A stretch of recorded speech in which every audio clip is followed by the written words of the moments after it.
तो सुने ज़रा, न जाने ऐसा कौन सा जादू है आपकी आंखों में कि हमारी आंखें हर जगह बस आपको ही ढूंढती हैं। ऐसी कौन सी बात है आप में कि मेरा दिल बेकरार सा रहता है आपको देखने के लिए।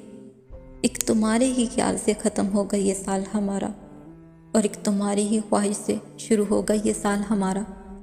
खुदा करे कि आपको नए साल में वो सब कुछ मिले जो आपका दिल चाहता है, और आने वाले नए साल में हम तो बस यही दुआ मांगते हैं कि हम बस आपके ही होके रहना चाहते हैं।